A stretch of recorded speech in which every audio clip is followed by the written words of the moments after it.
So the four phrases: I'm sorry, please forgive me, I love you, thank you.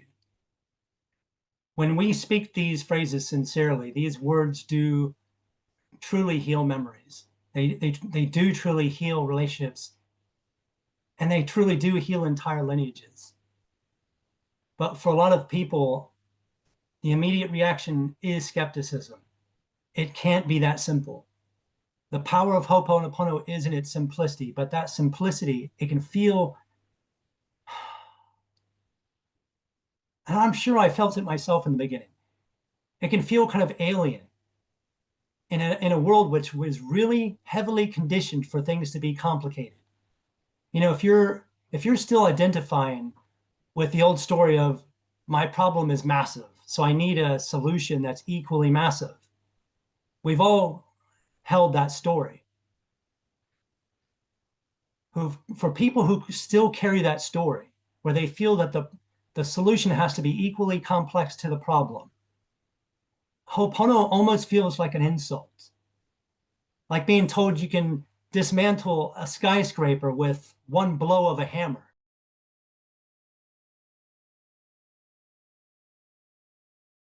Why do people carry this quiet confusion about this practice? So I often sense how people really want to feel it deeply, but they hesitate because something doesn't quite make sense. And it's usually something they can't quite put their finger on. And again, this webinar is designed to bring that clarity. And this is through lived understanding, not just my own, but people like Dr. Hew Len, his teacher, Morna, who is the one that modernized the practice. So to help with this clarity, let's begin with a parable. I absolutely love things like parables. They can really hook us in and show us the truth of a situation very quickly. So life can feel like a mirror. When you smile, the mirror smiles back. When you frown, the mirror frowns back. The world around us works a bit like that too, always reflecting back to us. What we carry inside of us often shows up around us. So I want you to imagine being at the top of a mountain pass. At the top of this mountain pass, there's a monastery. And the gardens are tended by a very quiet monk who goes about his work. And one afternoon, a rider on a horse climbs up this path to the mountain pass, coming from one village on one side of the mountain to a village on the other side of the mountain. And he sees the monk and he demands water for himself and his horse, which the monk fetched without any complaint whatsoever. So as the man is quenching his thirst, he asks the monk, "Tell me, monk, what are the people like in the village below?" You know, the village that he's now heading towards. And the monk replies with a question of his own. "What were the people like in the village you just came from?" And the rider scowls. He's like, "Ah, they were the most selfish, cruel, and dishonest bunch of people. They'd take the shirt right off your back if you let them." And the monk kind of just nods gently. And he says something along the lines of, "Then you'll find the people in the village below much the same." And with that, the rider kind of grunts and he rides on. Now, not long after this, another traveler reaches the monastery. He comes to the mountain pass and he greets the monk very warmly, you know, with courtesy. And he asks if there might be some water for him and his horse. And the monk obliges. And as the rider is quenching himself, he asks the monk, "Tell me, dear monk, what are the people like in the village below?" Again, the monk poses his own question. "What were the people like in the village you just came from?"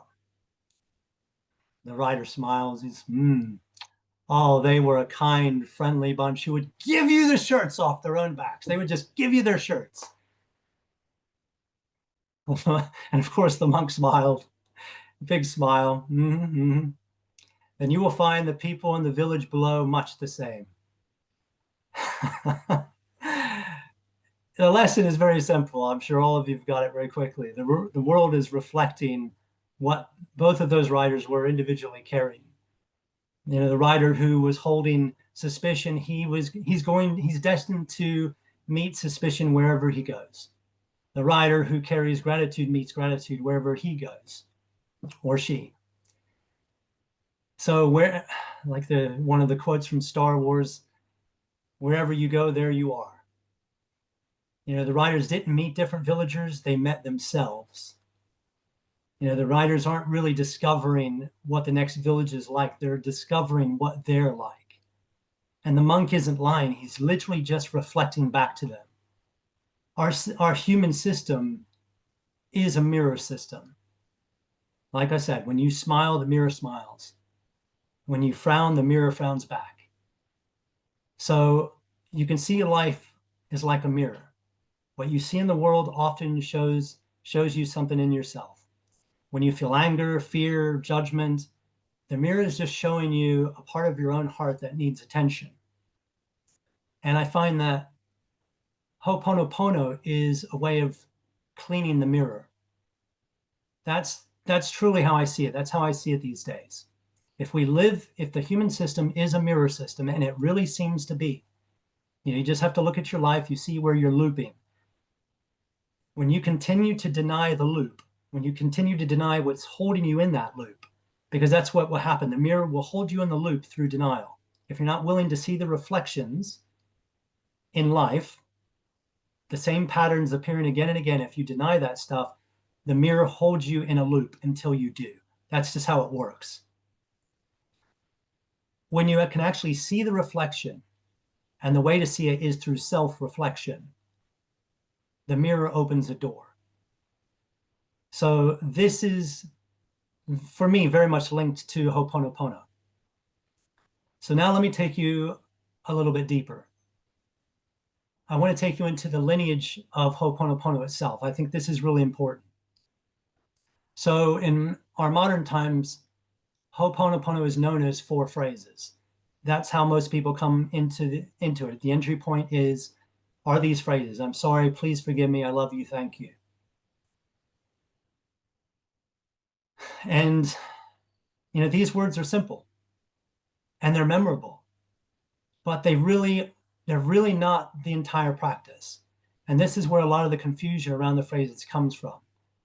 To understand these 4 Ho'oponopono phrases, we need to look at the lineage itself. So let's look at the traditional practice. You know, Ho'oponopono began as a community process in old Hawaii. Whenever harm occurred, families and villagers that gather together, they would have a kahuna, a spiritual leader, and they would hold the space. There would be lots of preparations for these gatherings because they weren't casual. Can you imagine? I mean, these are not going to be casual gatherings. Both the leaders, the participants would spend days, even weeks preparing themselves. Because, you know, when you really think about it, in that kind of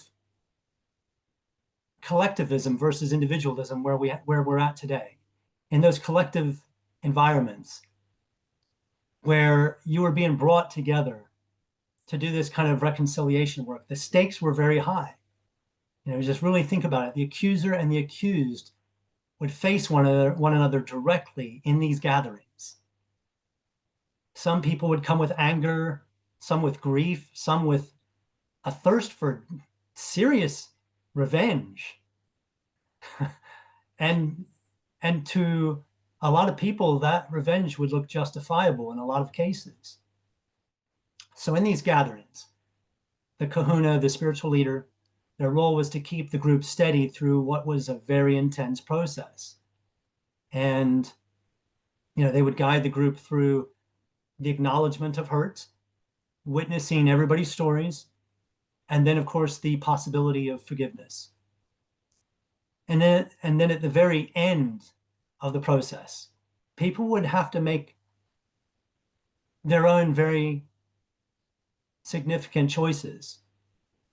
Choices like to renew or release a relationship. Even when reconciliation has happened, forgiveness, you've allowed to forgive and, to give forgiveness, receive forgiveness. There is then that opportunity to release, to renew a relationship or to release a relationship. That's just how it is. So this reconciliation in this collective setting, as you can imagine, was in a very raw form. And it was dangerous at times, but it could be profoundly healing. Again, you're bringing together accused and accuser. That creates some very dangerous, and in some cases, deadly energy. And that's why holding the space by the spiritual leaders, the kahunas, was so important. The spiritual preparation that goes into that. So we come to the modern side of the lineage. We have Morna Simeona and her adaptation. So centuries later, we have Morna, recognized that that traditional group process was becoming less possible. She could see it on the island, in Hawaii. Families no longer lived together in the same way. Communities were more fragmented, and the old model just couldn't be used in the same ways. So she adapted Ho'oponopono into a personal practice, making reconciliation possible between the self and the divine. So it became a personal practice between the individual and the divine. And in Morna's adaptation, she emphasized the role of the inner child, the subconscious self. She saw the subconscious self, the inner child, as a bridge. She taught that our petitions of remorse have to pass through the inner child to reach the divine. In her framing, reconciliation became not just an event in a group, but a daily practice of self-clearing. And if you really think about it, when a forgiveness practice becomes a personal practice, like she updated it, where that practice is between you and the divine, no other human being's actions have any bearing on your self-forgiveness work. Whether somebody's showing remorse, whether somebody's blocking love, blocking forgiveness in general, that doesn't matter, because it's between you and the divine now, nobody else. And that's one of the really special things about the updating of Ho'oponopono by Morna. I really love about. So we then move to Dr. Hew Len and his application of Ho'oponopono. So one of Morna's students, Dr. Hew Len, applied the adapted Ho'oponopono practice in very extraordinary ways. Many of you are probably aware of his work at the Hawaiian State Hospital. I mean, he did extraordinary work. And this is for sure a majority of people's entry point into Ho'oponopono. They become aware of Dr. Hew Len as one of the most modern teachers within the lineage, and his work at this Hawaiian State Hospital, and the ward in particular that he worked on, which was the ward for the criminally insane. He didn't hold clinics or work directly with patients. What he did do is he would have individual files for each patient. And I guess we have to just step back for a second. We have to really think about this. He wasn't being brought in as a Western clinical psychologist, even though he had that qualification. Nothing was working. None of the Western protocols were working. He was brought in specifically for doing this Ho'oponopono because he had such standing within the Hawaiian community on this. People had seen the results for themselves. So Dr. Len made a point when he was hired that he was not going to hold clinic. He wasn't going to meet the patients face to face. He would have a file for each one. He would sit in an office off the ward. Now, we're looking at people who have committed very violent crimes, patients who were considered beyond rehabilitation on this ward for the criminally insane. But instead of judging them, he would ask questions like, what is within me that has created this? What does this person need in order to heal? By taking responsibility for what appeared in his field, by working on his own memories, the environment began to shift. Patients grew calmer. Some were released. Staff morale really started to improve. Healing emerged because he cleared what was within himself. And this is the real important distinction. And again, let's really look at the man. Dr. Hew Len, he was not some naive mystic who didn't understand other methods. He had a deep background in Western psychology. He understood its structures, its diagnostic frameworks, interventions, but he also understood the limits. The limits when it came to truly changing the field conditions around the people in that ward. And that was the shift. That was the huge shift right there.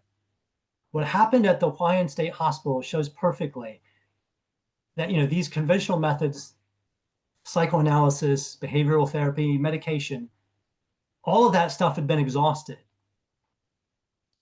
The ward was considered inflexible. Staff turnover was extreme. Violence was very common. The system was trying to fix individuals without addressing the underlying field that everyone was immersed in. They were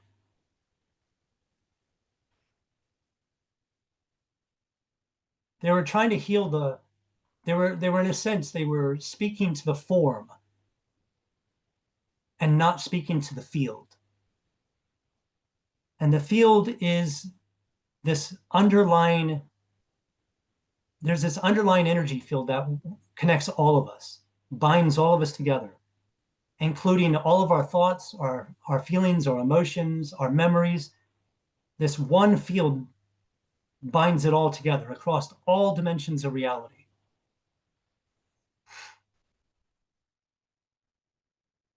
Dr. Hew Len wasn't trying to heal patients. He didn't, like I said, he didn't run therapy sessions. He just cleaned within himself. He was applying Ho'oponopono to every file he read, every piece of information about each patient. Over time, the field, the coherence of the field itself, it started to shift. Patients became more calm. The ward improved. Staff morale, like I said, everything started to change. People were being transferred out of that ward and in some cases released. The ward itself eventually closed because there just wasn't enough patients. But the real profound lesson is that the shift didn't happen because of directed intervention. It wasn't about clever techniques or complex protocols. It was about the deepest act of responsibility. Clearing oneself, these shared patterns, taking responsibility, realizing that if we coexist in the shared field, then I learned to take responsibility for being part of the shared field. And that's what Hew Len was doing. That's what Dr. Hew Len was doing. He wasn't like in traditional spiritual therapies where there's a healer and a receiver, where you have consent from the receiver to receive the healing. Because in Ho'oponopono, you're not healing other people. You're not fixing other people. You're working on what's within you.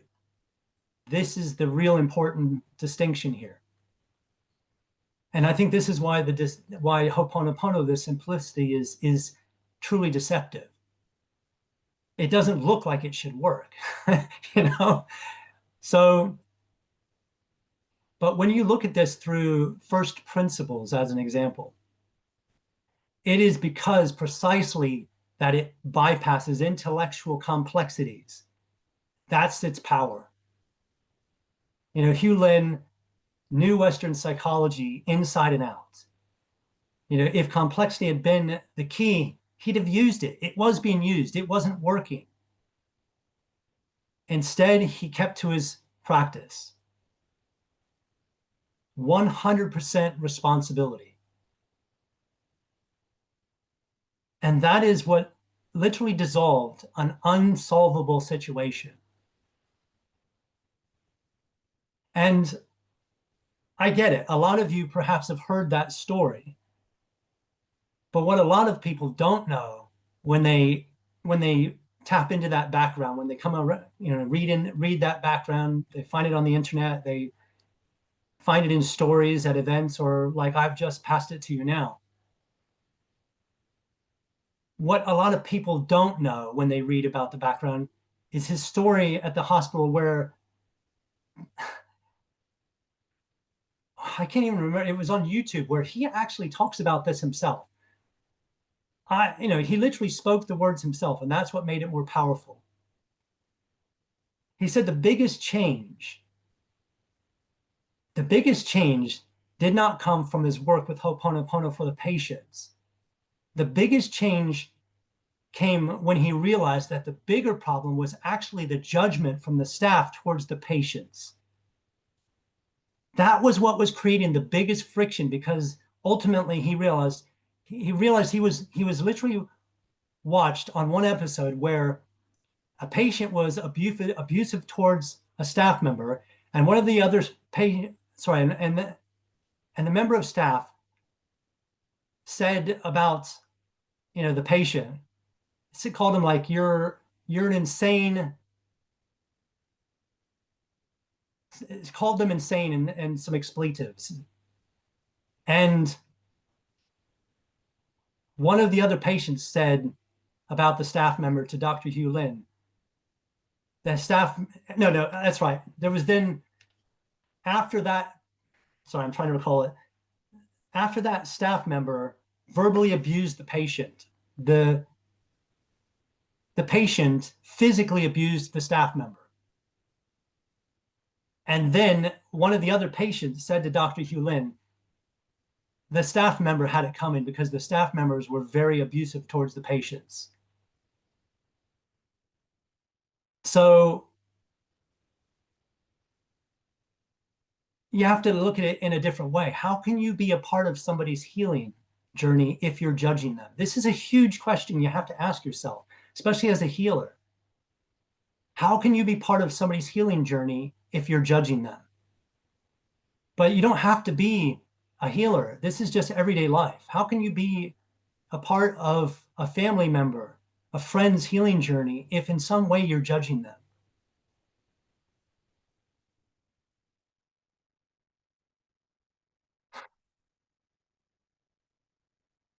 If you think they're the problem.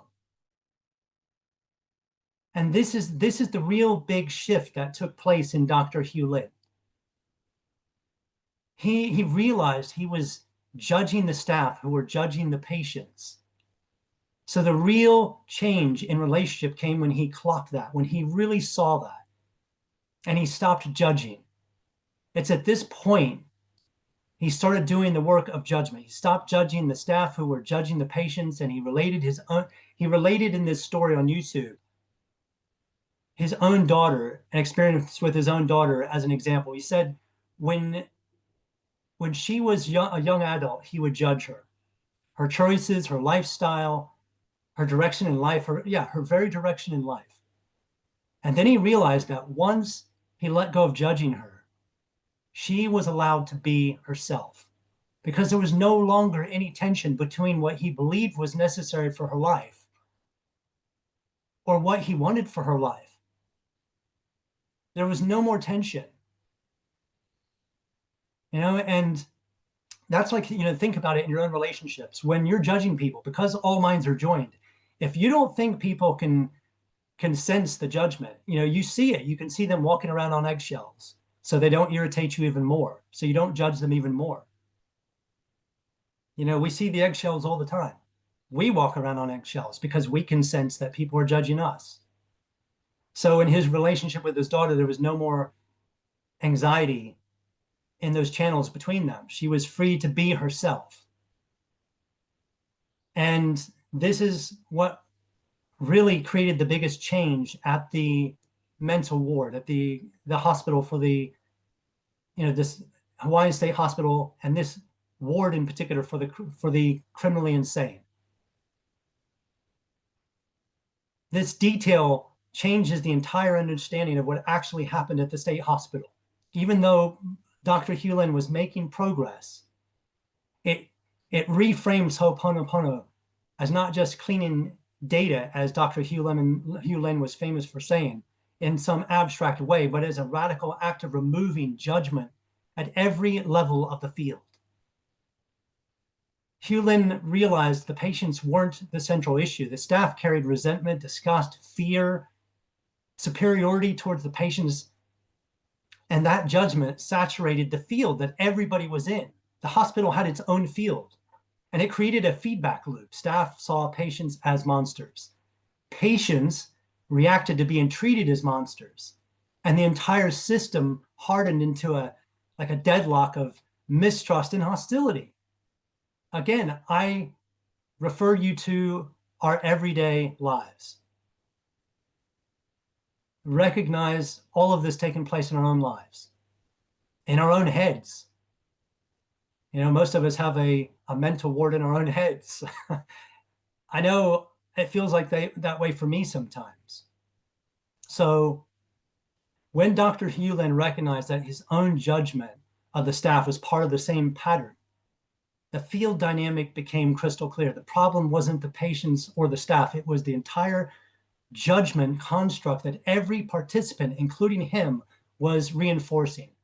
Once he began clearing his judgment of the staff, just as he had been clearing for the patients, the tension started to dissolve in the only way that ever truly lasts, from the inside out. I mean, that really truly is profound. And again, that for me, when I heard Dr. Hew Len relate this story on YouTube through his own words, it forever changed my perspective of Ho'oponopono and bigger systems, whether it's a mental ward, whether it's a UK parliament, whether it's a genocide taking place somewhere in the world.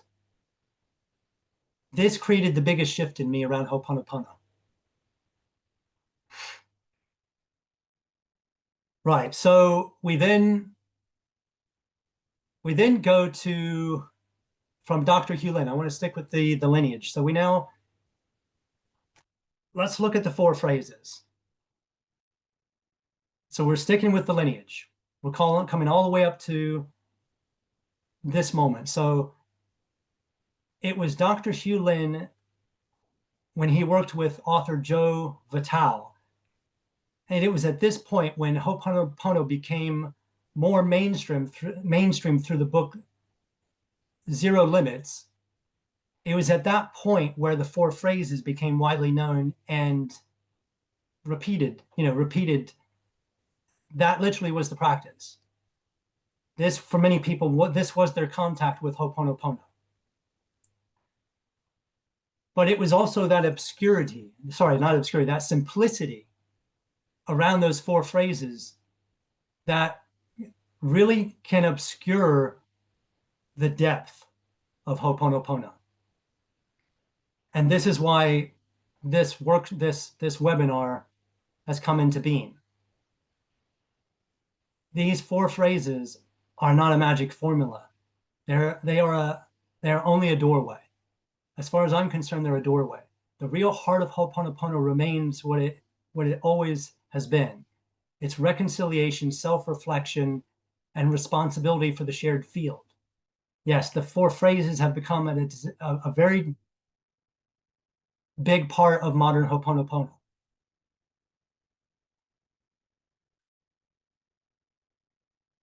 And again, this shared field, this field being the invisible layer of reality that connects all of us. And like I said, our thoughts, our emotions, our memories, all minds are joined on a deeper level of being. All minds are joined on a deeper level of being. So I think tracing the lineage really shows us the way to the practice itself. In the old days, this meant families confronting each other in a circle. In Morna's update, it became a conversation between self and the divine, which was carried through the inner child, the subconscious self. In Dr. Hew Len's work, it became a discipline of taking 100% responsibility for what shows up in our lives. And in today's popular form, the 4 phrases serve as a starting point. Because without the understanding of the depth of the lineage, we really do risk mistaking the entry point for the whole path.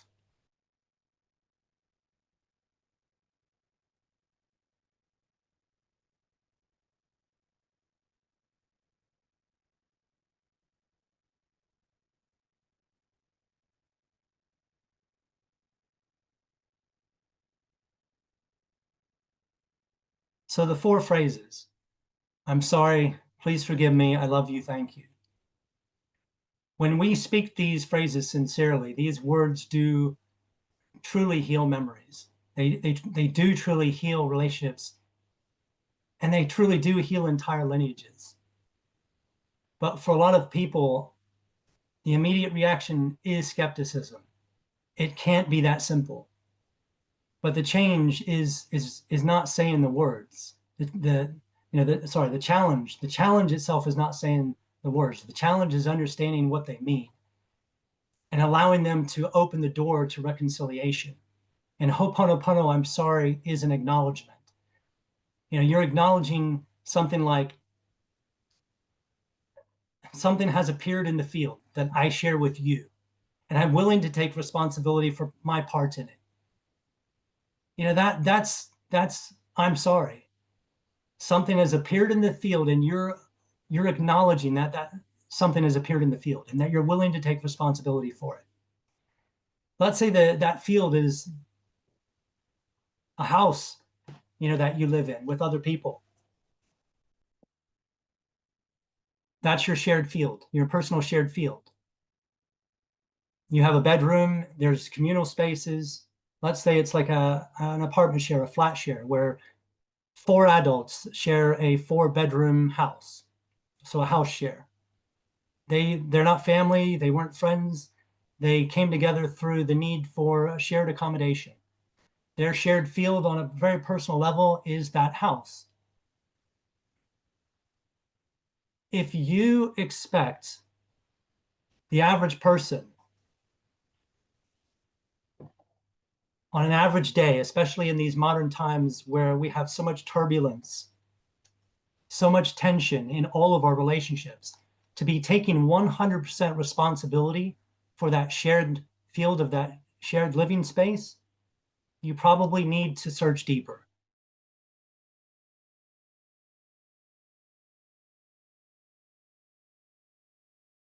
And this is why I think Dr. Hew Len, his personal adaptation, where it's taking 100% responsibility for your thoughts, your feelings, your actions, and realizing that relationships themselves, you can't look at them as 50-50. 50% responsibility for you, 50% responsibility for me. What happens if I'm completely untrained in these healing arts? Even if I come across Ho'oponopono in the beginning, I might see it as a technique for trying to fix something or fix someone. I'm not seeing the relational side of it. I'm not seeing the relationship between you and me in a shared field. I might use it with agenda, and it's not going to work because it's not going to unlock that mana that the Hawaiians from old Hawaii knew would flow through the petition to the divine of remorse. They knew it would flow. They'd seen the examples time and time again. You can't force that. You can't fake that. So understanding the 4 phrases, let's go to please forgive me. It's about asking for release from the memory, from the repetition, from the very knot, that has bound the energy. It's saying, I see the distortion. Please release me from the part I have carried so it no longer repeats through me. This is what you're doing when you're saying that. I love you. A phrase that often feels, like I said earlier, the most awkward, especially in the beginning, for somebody who's just tapping into this practice for the first time. Especially when directed towards situations of pain. I love you is the bridge that reopens connection when everything else is closed. It is love applied as the antidote to separation. And thank you. I get it, even gratitude can feel premature when a wound is still very raw. But that gratitude, that thank you is what completes this entire circuit. Gratitude isn't pretending the pain never happened. It's recognizing that even in the worst situation, the field is offering an opportunity for reconciliation. So for me, the simplicity of these phrases hides their true depth. They're not a technique for fixing others. They're a way for clearing what is within us, what resonates with what we see. And I think this is why understanding the lineage really matters. In old Hawaii, reconciliation was communal. Everyone carried a piece of the burden. Today, many people come to Ho'oponopono as individuals in an individualistic world. In collective cultures, an imbalance was shared and it was diluted. Everybody carried part of the burden. In a tribe, if one person begins to stray, the others notice, and the burden is carried together. In our world of separation, the burden often falls heavily on the individual. This is why the 4 phrases matter so much. They are simple, but they are also profound tools for carrying what can feel unbearable alone. They give us a way to meet the mirror of life, not with judgment, but with reconciliation. The power of Ho'oponopono is in its simplicity, but that simplicity, it can feel, and I'm sure I felt it myself in the beginning, it can feel kind of alien in a world which was really heavily conditioned for things to be complicated. If you're still identifying with the old story of my problem is massive, so I need a solution that's equally massive. We've all held that story. For people who still carry that story, where they feel that the solution has to be equally complex to the problem, Ho'opono almost feels like an insult. Like being told you can dismantle a skyscraper with one blow of a hammer. But I'm really sorry, but this same trauma logic, and that's how I see it as trauma logic, is the same logic that also makes us believe we need to work through our problems alone. One of the reasons people try to work through problems alone is because they don't believe they can heal, or they don't want to be witnessed by others in their struggles or vulnerability, especially if those people are judging them. If they're seeing them, that's like I said earlier about if you see the other people as the problem. Dr. Hew Len would, he used to say, their problems become our problems. So to him, in no way were these individuals in the mental ward the problem. In no way were they the problem. It was a bigger system that had failed them. And his entire Western psychology, which he was a part of, had failed them. They'd fallen through the cracks. That Western psychology let it get to that stage. All of society's, systemic allowed it to get to that stage. And this is where Ho'oponopono helps. Ho'oponopono moves you away from I am my pain toward I am the field in which this pain exists. That's why these 4 phrases matter so much. They are deceptively simple words, but they allow us to take 100% responsibility for what shows up in the field that we share with everyone else. Even when we don't understand why, even when it feels unfair. I'm sorry literally becomes the doorway into responsibility. Please forgive me asks for release. I love you provides the bridge back into connection. And thank you, like I said, completes the loop, affirming reconciliation. And put all together, they give us a way to live in a shared field, not with judgment, but with responsibility and love. Okay, so I can see in the webinar chat, there's some questions there, and I've now got everybody, all the attendees on my right where I can see all of you and I can see hands. So if you have a question, then by all means, put your hand up. Alternatively, I'll go to, okay, Georgina. Georgina, do you want to unmute yourself? Yeah, hi, can you hear me okay? Yeah, I can hear you beautifully. Thank you. Thank you for tonight. That was absolutely beautiful. You said, My pleasure. I don't know if I heard you correctly, but did you say right at the start that you use Ho'oponopono techniques for recall in the astral? I don't think I directly said that, but Okay. I use Ho'oponopono in the astral field all the time. Okay. It comes in, I find it actually is more powerful because the feedback loop is instant, as you're very well aware yourself, because I know you do astral, projection as well. And you know how quick the feedback loops can be compared to what I refer to as the earth plane, which is like a forge. I refer to it as a forge because, it's really slowed down. Cause and effect is really slowed down. The loops are really slowed down.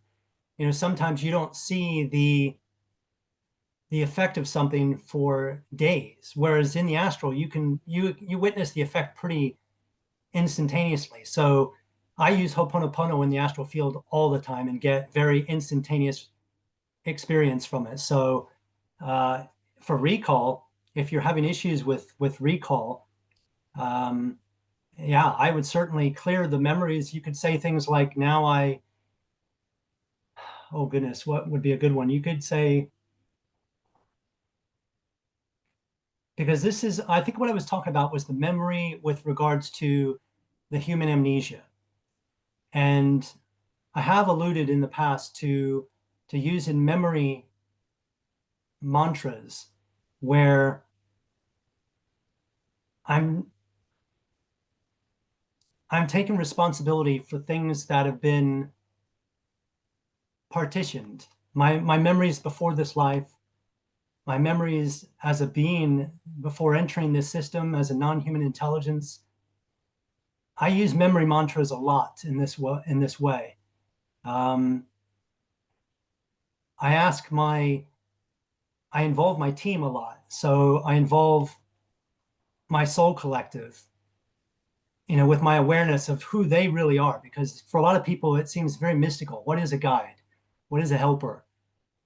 For me, I have a deeper understanding now than I've ever had in my entire life, making contact with them on a regular basis. I know some of them, one of them in particular is an advanced version of me, which I'm still trying to get my head around. This advanced version of me can literally assist me in parts of my life from the past. And I've even had to create literally a hypothesis for it, which I've called retroactive inevitability, because it's so mind bending, some of this stuff.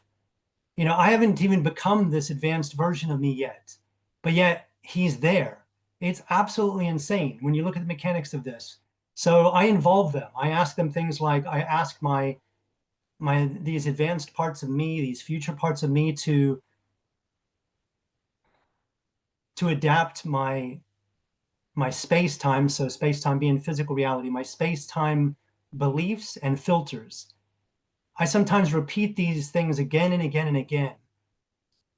And the changes are profound because this whole system seems to be built on, whether people realize it or not, it is all built on consent, but even in everyday life, we can see that sometimes consent is given by staying quiet. So for me, it's learning to become a being who can see the stakes before it matters most, before speaking, before taking action.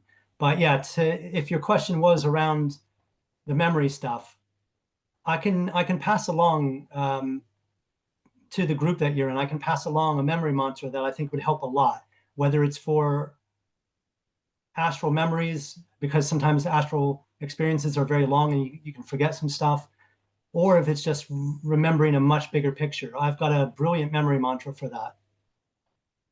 Yeah, what seems to happen with me is like I will be doing something in the astral and then I like go, but I don't think I'm going. I think I'm still there and things are still happening, but I'm just forgetting. So I think that will work. Thank you very much. You're very, very welcome, Georgina. I'll pass it along to you when I get a chance. You can just remind me on Facebook and I'll pass it along. Thank you. Okay, let's try somebody else. Shanti? Unmute. Can you hear me? I can hear you loud and clear. Okay, perfect. Well, thank you so much, dear Falcon, for everything you're sharing. This is profound. I feel it's going to change the course of humanity the more your transmission, your voice, your medicine gets out there. So I'm just so supporting you with all this sacred work. My question relates to shame. So, myself personally, I'm in a process of healing with my beloved daughter. There's 7.5 years at the moment without contact. And there's been a huge healing process with my birth family, my mother, and my siblings that's ongoing. And I'm wondering if you could speak to how this Ho'oponopono prayer can support, like, going backwards and supporting the shame to be dissolved, and how people, if they're not yet aware of how the need for reconciliation, shared responsibility, and owning their part of this trauma, of this burden of the family lineage, how can that be possible and it not just be on one person's shoulders? Something like that, I think, if you can help. Okay, so Shanti, first of all, thank you for your kind words. I appreciate that. Now, this is the crux, and a lot of people aren't going to like this. So with Ho'oponopono, even Dr. Hew Len, again, this is one of the main entry points for most people. They would learn about maybe the book Zero Limits, published by Dr. Joe Vitale, which was based on the work that he did with and the teachings of Dr. Hew Len. And Joe Vitale, in his book, also shares that story of Dr. Hew Len's work at the Hawaiian State Mental Hospital. So that's the entry point for a lot of people. So this is why I'm going to raise Dr. Hew Len's work many times during, even in the Q&A. He's no longer with us. He transitioned in 2022. And let's say that he became aware of a problem, that a friend calls him up and says, hey, look, Dr. Len, they're just having a friendly conversation. They're just catching up. And in the body of that conversation, the friend mentions a situation like yours. Dr. Hew Len wouldn't even share the Ho'oponopono technique with this individual. And this is what's going to really trip people up and really maybe cause some heads to really shake. He's not even going to share the technique with this individual, not because they're not worthy of it, because that's not how Ho'oponopono works. Literally in that moment, in that very moment, Dr. Hew Len's friend, his problem became Dr. Hew Len's problem. That's Ho'oponopono in action right there. You're not trying to fix situations. You're not trying to fix people. You're not trying to show people their role that they play and that they need to come to the table. That's not Ho'oponopono. Ho'oponopono is this very deep practice of taking 100% responsibility of what is showing up in your field. Yes, it would be great, to sit down with, and if you can, great. Like I mentioned with the household as an example, the shared house, that personal collective field of that living arrangement between 4 adults. They weren't family members. They weren't even friends before they came together through this need for renting accommodation. If they are all spiritual adults and they can all sit down and do this reconciliation process together, that's one thing. But in most relationships, we don't live in that world. And that's not Ho'oponopono. That's not the modern version. That's the ancient version. That's old Hawaii, where you had people who could sit as the space sitter without judgment for any of the participants, whether it was the abuser or the accuser. It didn't matter. If that space holder couldn't hold space for everybody, what were they doing there? So that old Hawaii practice, that was about bringing these broken, sorry, I'm not going to use the word broken. That's by bringing these groups together, like you're describing now, because you could. Everybody lived nearby. Everybody lived in that world of collectivism versus individualism. The people that you're talking about are probably very much feel like individuals, feel like they're burdening things on their own, feel like people around them can't be trusted. That's just where we're at. We're in, this individualistic society. But in the old world of old Hawaii, the whole clan, the whole community would be brought together. Everybody. People would be prepared for this. It would be hard. It could even be dangerous, like I spoke of earlier. What we're speaking about today is the modernized version of Ho'oponopono. This is about you. This isn't about anybody else. There's nobody else out there. That's exactly how Dr. Hew Len looked at it. When he looked at the ward, he got to that ultimate place to where he realized there was nobody else in the ward. It was just him. This is the place that you come to the table with Ho'oponopono. So the way through this entire situation is the only way through the entire system itself. Whether you see the entire system as just the physical world, if you have a non-spiritual or afterlife belief system, but if you have a spiritual dimension to your life where you know in your heart, or you've experienced firsthand through astral projection, out-of-body experiences, deep meditation, you name it, you've experienced the spirit realms, the spirit worlds beyond, and you know that there are guiding principles. They're at the core of this entire system from end to end, and that this system isn't the only system. This is just one system. Regardless of what your overview is, your worldview is, with Ho'oponopono, you take responsibility for what shows up in your life. And if this is what's currently if this is the state of these relationships that you're speaking of, you have to see that you're the only one in this situation. You have to see yourself as Dr. Hew Len in the hospital. There was nobody else there that could take responsibility at the level that was necessary, that level of non-judgment, that level of love as a force beyond self. Criminally insane patients were not in a position to take responsibility. Even, when you look at some spiritual texts, they would say things, equivalent things. They would say things like, the individual who is the least insane person in the room they go first. They're basically saying the spiritual adult in the room goes first, but the spiritual adult doesn't see other people as the problem. They see the problems, they see the situation, and they realize there are memories that sit at the core of all of these family situations, all of these dynamics. There are old memories. Dr. Hew Len would call them erroneous memories, wrong memories. When we're doing Ho'oponopono, especially the modernized version, with these phrases,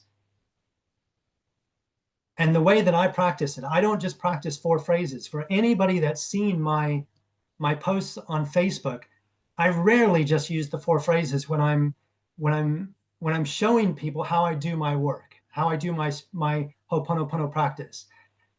This is why I've mentioned the entire lineage, because when you go back to Dr. Hew Len's teacher, the spiritual leader of Hawaii who updated the practice, Morna, when Morna updated it, she would actually teach people to work with the inner child as the messenger to the divine, the bridge to the inner, to the divine. And she would use prayers. She didn't use 4 phrases.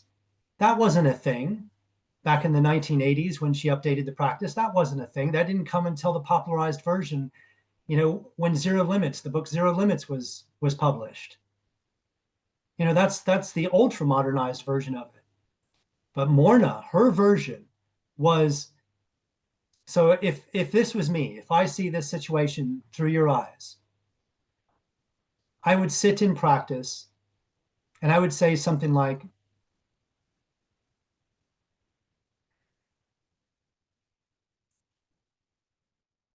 first I would clear my energy in whatever ways I needed to. If I needed to take a shower and I needed to do some mantras, if I needed to call in allies, if I needed to use smudging, I'd do whatever I needed to do to clear the energy, to make sure that I come at this from a place of purity as much as possible. The ultra modernized version, the phrases, I use them on the go. I don't feel I have to be in a profound state of purity. If I see a homeless man on the street, that's going to trigger me. But it doesn't mean I can't do the work right then and there on the go. But for what you're speaking of, something that is lineage related, something that is ancestral, this has real depth to it. I would navigate it in a completely different way. I would go beyond the 4 phrases. This is why I'm presenting the entire lineage. I wouldn't go as far back as old Hawaii. That doesn't serve us, not in most modern situations. But Morna, her updated practice serves incredibly well in the situation you're speaking of now. So I would go to her practice. I would learn how to connect with the inner child, the inner self, the subconscious self. I would lean in. I would lean into the subconscious self. I would connect with it. I would send it a warm smile. I would let it feel my love. I would let it feel that deep connection. It is my bridge to the divine, to the field itself.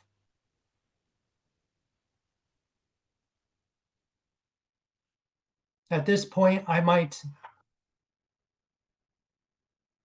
bring in my own practice, which is, something that I will teach. I'm part of the lineage now, I consider, not as a teacher, but as an advanced practitioner. So that's what I'm doing now. I'm sharing my advanced practice of Ho'oponopono. So I would sit there, I'm connected to the inner child, realizing that it is that bridge. I would then maybe do something like, I would state the purpose for this session. I would say, Ho'oponopono cleaning. And I want to identify, I want to make a clear identity for what's being cleared. So I might say something like identification, but I've just shortened it to ident. Maybe a relationship that, again, I'll keep it tuned to you. So this dynamic that you've shared. So let's just call it,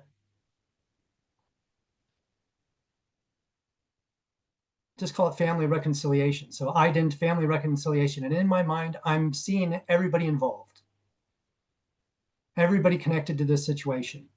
What I see, my inner child sees. And I might start off by saying something like, I don't even get to the phrases yet. I might just say something like,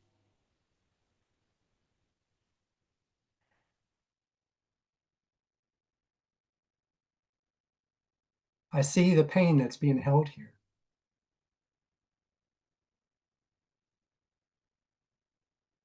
I don't know what's causing it,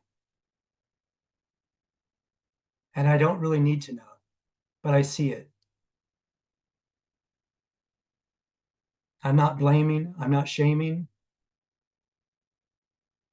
I see the separation that exists within this experience, within this situation.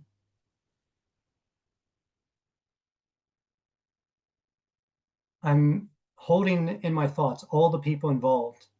And I would say something like, I hold each and every one of you as part of myself.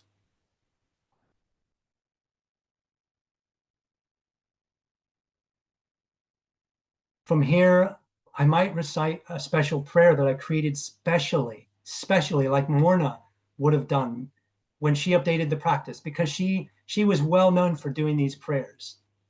She wasn't just doing the Ho'oponopono as 4 phrases. That was not a thing. I have so many examples on my Facebook wall of long style Ho'oponopono prayers. I would insert one of those there. I would bring that in that moment when I really felt that deep connection between myself and the divine through the bridge of the inner self. I am now petitioning the divine. I am taking responsibility for what I see in this collective field, within the shared field of family. I am taking 100% responsibility. I'm not outsourcing it to anybody else. I'm not going to go and teach anybody else how to do this in the family. This isn't theirs. This is mine. There's nobody else in this situation but me. I am clearing what is within me. I am clearing what is in our shared field. Because as I clear what is within me, I create space for healing around me, because I am releasing judgment. I am releasing the judgment of others that these others can feel. That then relieves tension. People start to then to be themselves instead of what we think they should be or what they should be doing, including showing signs of remorse. That's not Ho'oponopono. Ho'oponopono is taking 100% responsibility for what shows up in my field, in my life, and in the collective field. If I don't watch mainstream media and I'm walking by a newsstand and I see a headline that stands out, flashpoint in India, 400 people trampled. I don't need a ritual. I don't need layers to my practice. I go straight into the phrases, the 4 phrases. I can use the most adapted version of the entire system in that moment. It makes it no less profound because it's not just words. With the family situation, I would do this. I mean, there's more I would do. There's plenty more I would, like I said, I would then share after making that profound connection with the subconscious self, connecting to the divine, holding all of the people as part of myself, being this force of love beyond myself.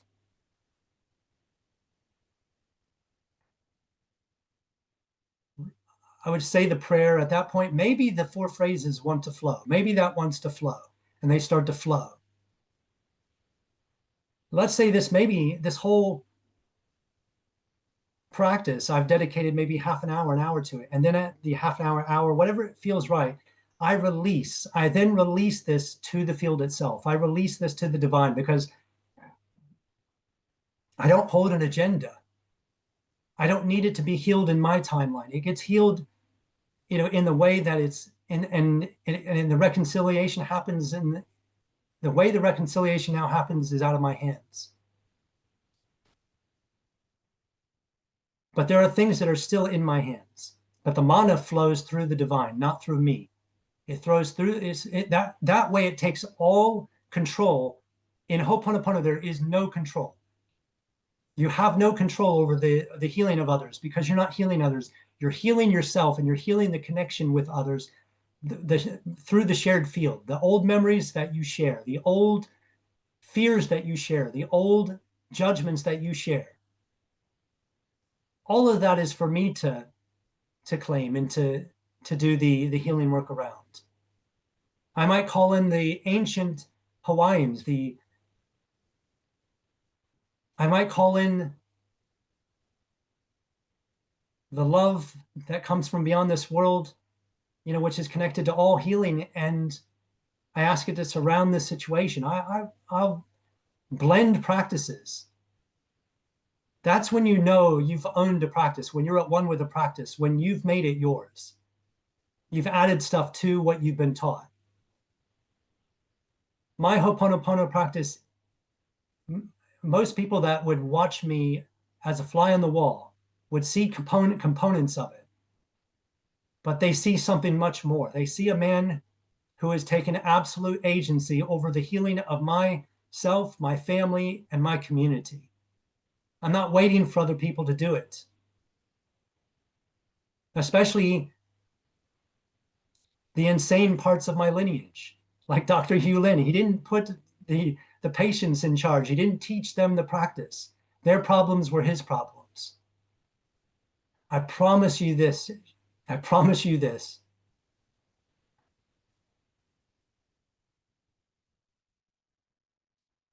There will be more and more of these sessions. I will go deeper and deeper into my own practice, into I will become a window for people into the greater reality so they can see through my eyes what is beyond the veil, what is on these other dimensions, what lies at the outer rim of this human system, what's beyond that, and how all of it ties together. I don't have all the answers, nor would I claim to, but I know this human system from end to end. And that's why I speak with authority, because I'm not a seeker of truth. Sorry, I'm not a follower of truth. I'm not even really a seeker of truth anymore. I've allowed through experience myself to remember on a deep level who and what I truly am, what this earth life system truly is. I don't hold the same fears a lot of people hold. Even if it's with non-human intelligences that are manipulative, I don't hold those same fears anymore. I know you can't dig a grave for someone else without digging one for yourself. My inner reality is vastly different from the man I was even 1 year ago. This isn't about bringing other people to the table right now for reconciliation. This is about sitting at that table, knowing that you're the only one that should be at that table at this point. Clearing the energy field for that collective, that family collective, taking full responsibility. There's nobody else that needs to sit at that table right now. Nobody.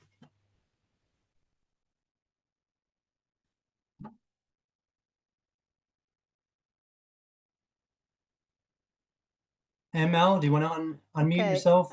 Can you hear me now? I can hear you loud and clear. Oh, awesome. Thank you so much. My question, just to keep it brief, and thank you for the clarity. Thank you so much for the clarity, Falcon. My question is, in the modern Ho'oponopono practice, would a conscious decision take place at the end, as they did under the collectivism society in Hawaii? So this is where I'm just going to grab a note. I was hoping somebody would ask this, and I came prepared. Thank you. I was Okay. prepared anyway, but I want to be even more crystal clear. Hmm.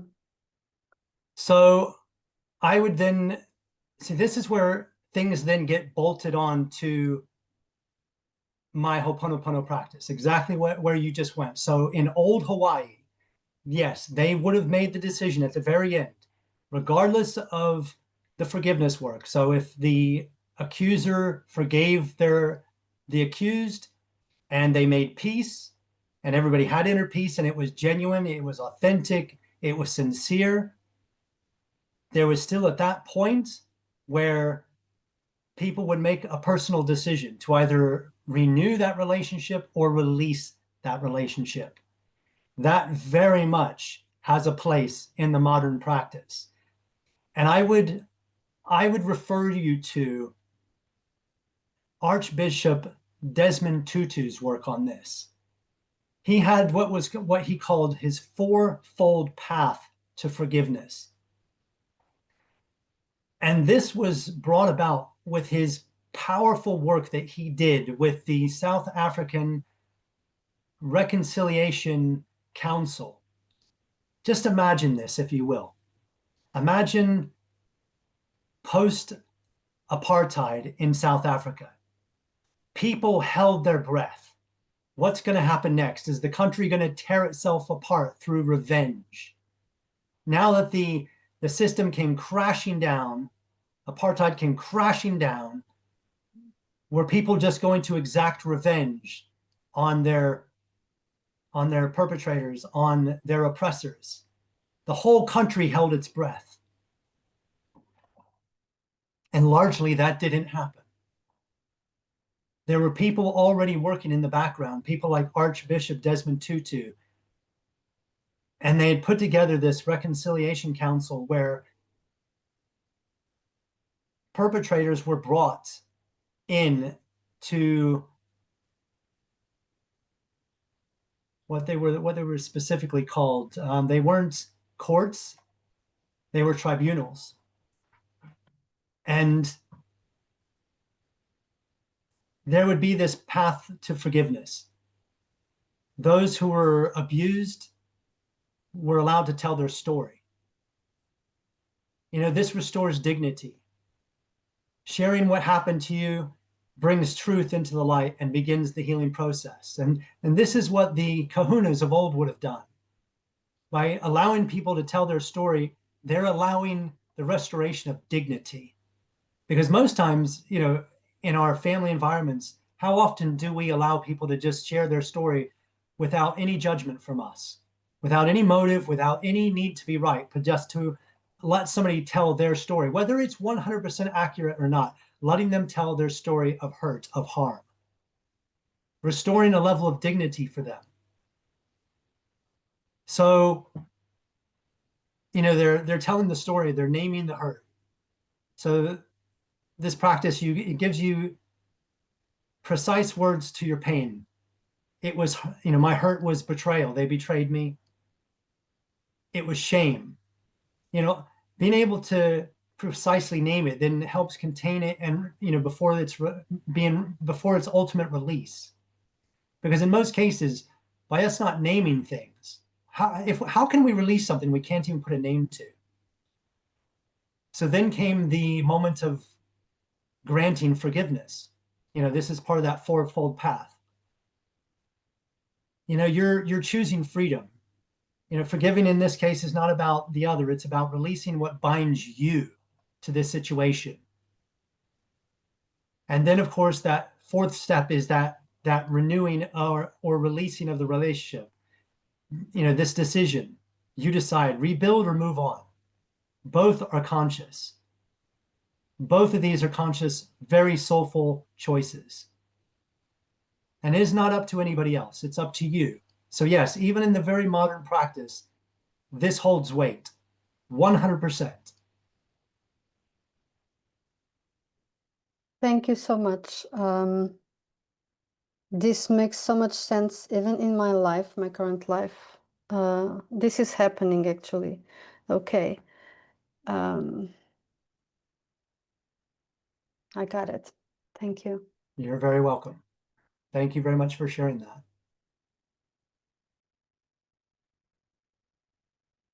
We're going to go to Michael Noble one more time because you still got your hand up, but that might be from earlier. Yeah, still. no, that's me. Can you hear me? I can hear you now. Welcome. Okay, thank you, Falcon.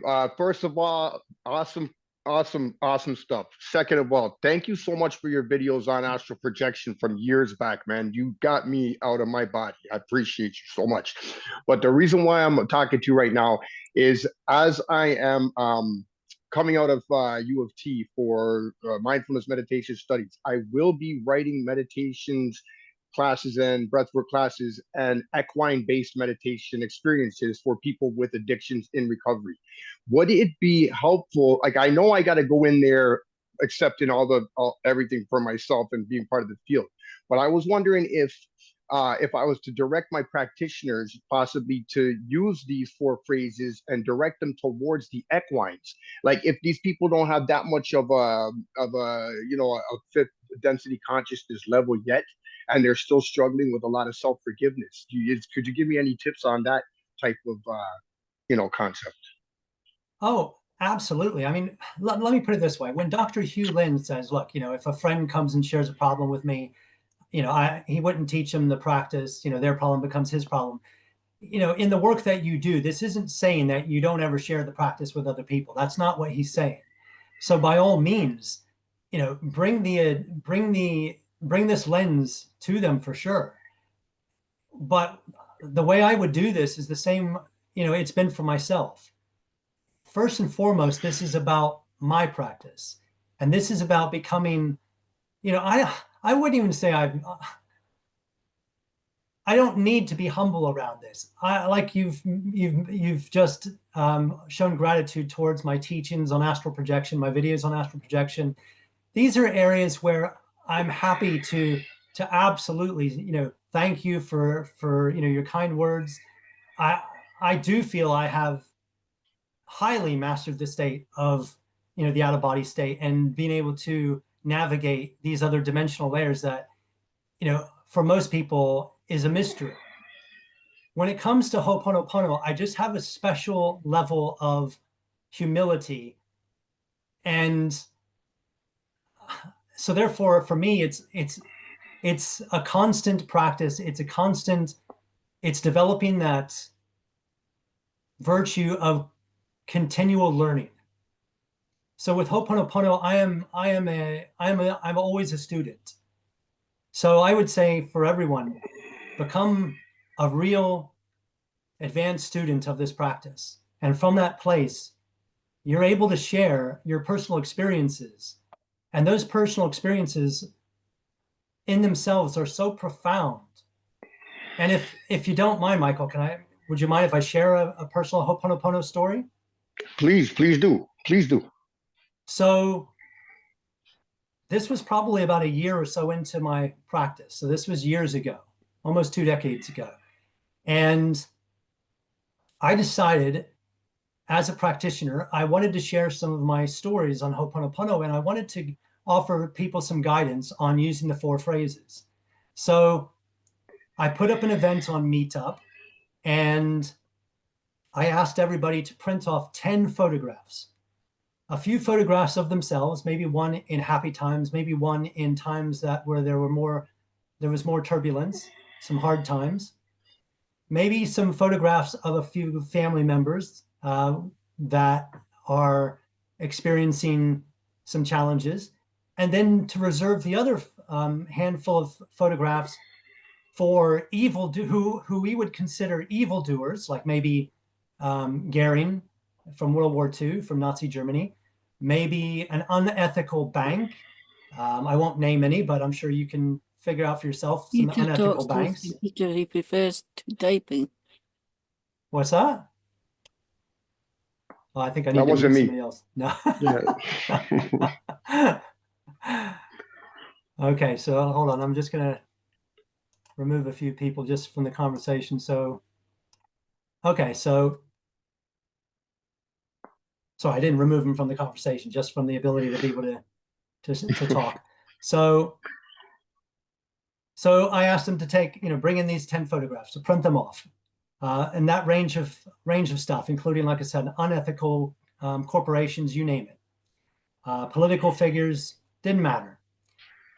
I think it was about 40 people that showed up on the night. I stood at the front and I asked everybody to take out their 10 photos. In the room was also my son. My son is now 26 years old, but at the time I think he was 14 years old. I was divorced from his mother by a few years by that point, and he was staying with me that week because he had a falling out with his mother. His mother had enough of his unruliness, so she, I was only down the road. I was only like 2 tube stops up the road. I was in Wembley. They were in somewhere like Penner, and so only a few tube stops away. And so I said, yeah, he can come and stay with me for the week. And so my son came to stay with me a couple of weeks before. One of his pets, it was a pet bearded Australian dragon, had died. He was very close to that dragon, that lizard. 5 years he had it. Every time he'd come home from school, he'd take it out of the enclosure, he'd put it on his shoulder. It would kind of just sit there, and he felt he was having conversations with it, and probably was. So anyhow, so he was there on the nights as well. He'd fallen out with his mother. So I had made 10 photographs for him. One of his mother, one of the bearded dragon, and then an assortment of other things. So he's there in the audience as well. I then explain the principles of Ho'oponopono to people. And I say to them, now what you're going to do is for 10 minutes, for 1 minute each, you're going to do some Ho'oponopono with the 4 phrases on each one of those photographs. So for 1 minute each on 10 photographs, that's 10 minutes. Immediately, there was like a little uprising in the audience. There was one person who was like, totally aghast. What?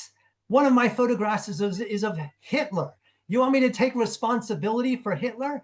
And it was like, essentially, I want you to take responsibility for that exact reaction right there. Because ultimately the universe the field desires healing for everybody, not just those that we feel are virtuous. It desires healing and growth for everyone. So, the mini protest was quelled.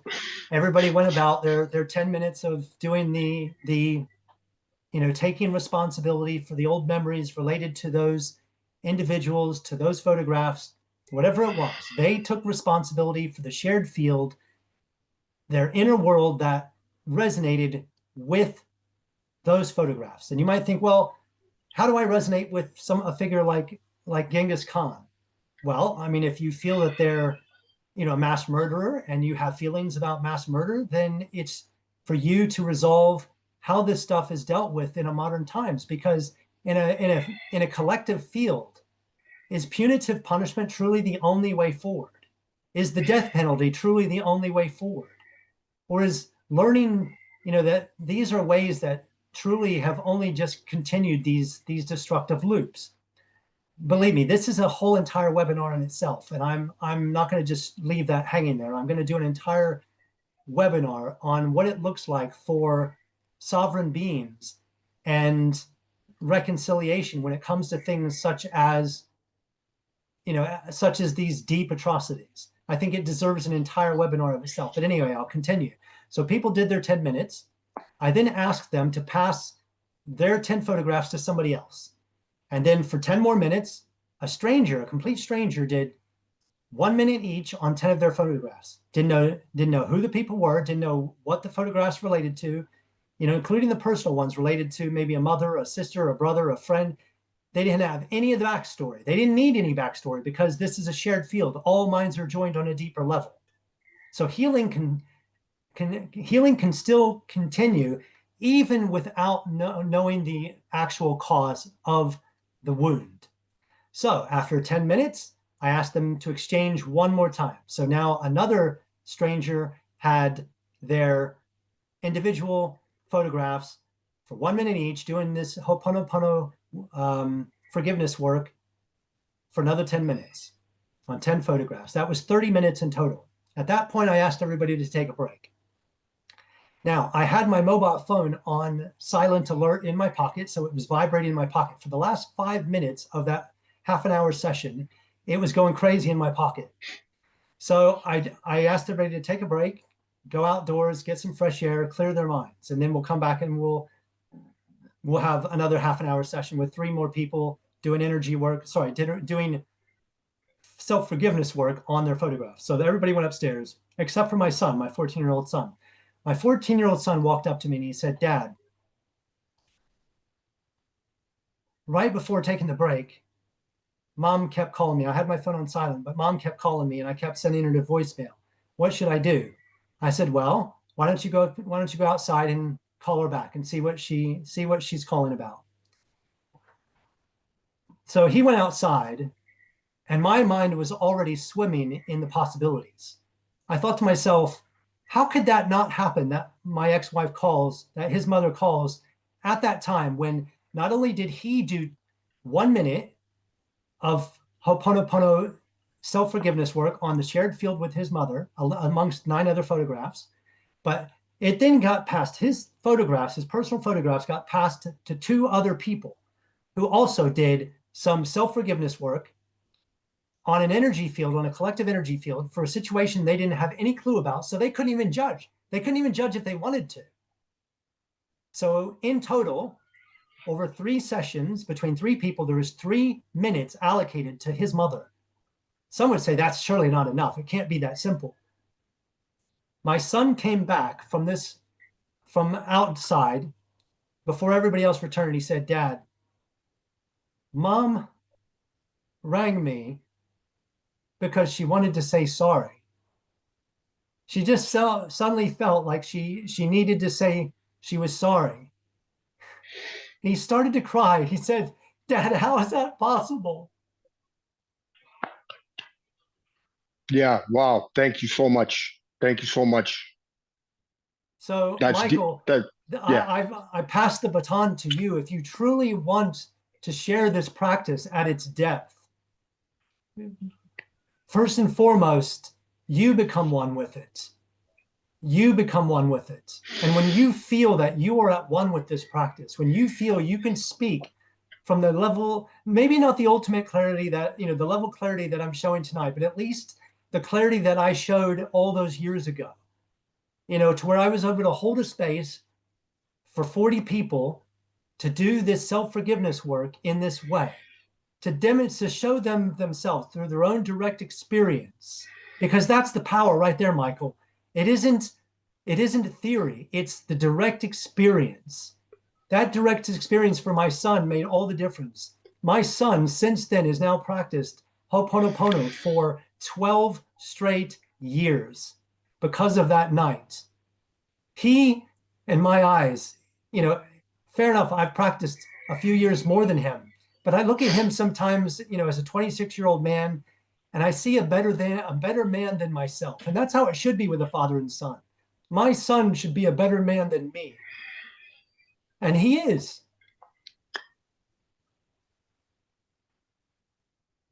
Thank you, Falcon. Thank you so much, man. You're amazing. Thank you so much. My absolute pleasure, Michael. I'm God just bless. going to mute you again. Thank you very much. Okay, so this has been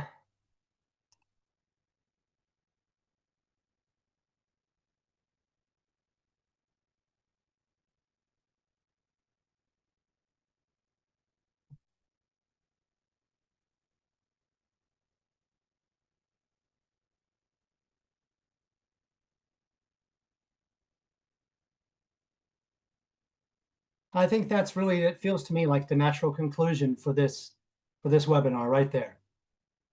I'm sure there's a lot more questions. I'm sure as I go back through the webinar chat, there'll be a lot of things that I could have covered.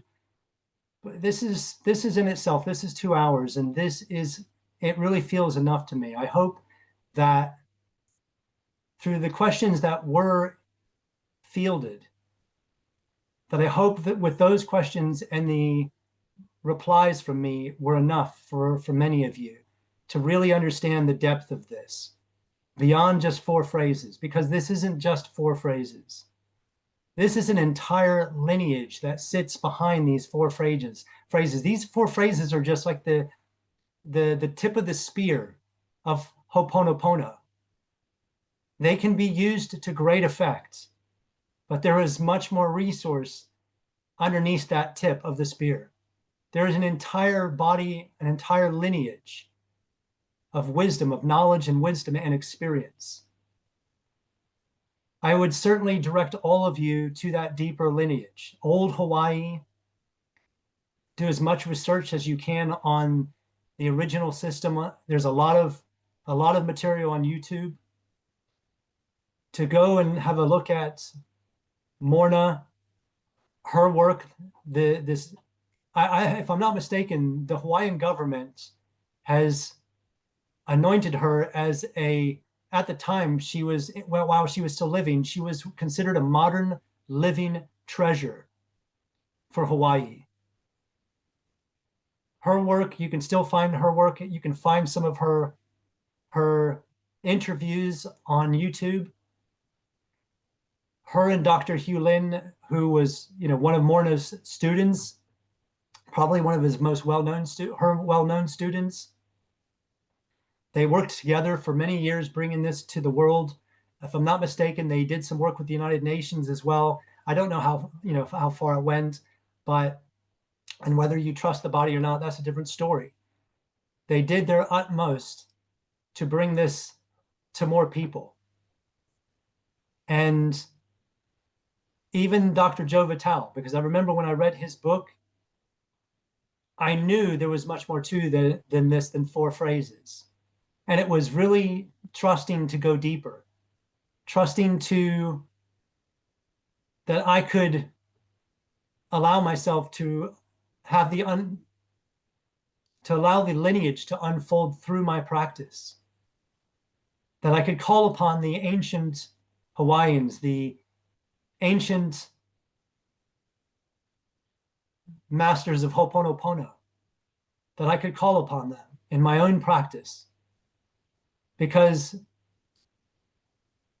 from the vantage of time-space, these non-physical dimensions, time operates much different than it does for us here. Here, time operates like a river, where it flows from A to B, and we're standing in the river, so time is passing us by. When we are in time-space, even through the body of a deep meditation practice, it doesn't have to come through out-of-body experiences, although that's one of my preferred ways to navigate the field, the non-physical layers of the field. And even saying non-physical is really ridiculous in a way. It's a total misnomer, because some of those fields are just as physical as this one. And I have to use air quotes even for this one, because as I opened this workshop with, there is only one field, and that's the field of consciousness. And it's a non-physical field, and it cannot be individuated. It can only have conditions to make it look individuated. There is nothing that sets us, that keeps us apart from the knowledge and the wisdom that comes from beyond this world, including from these ancestors of the Ho'oponopono, these ancient masters of old Hawaii. Their knowledge, their wisdom is there to connect with.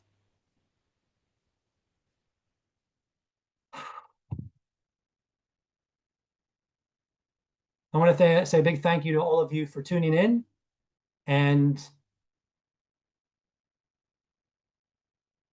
we'll gather again soon. Lots of love.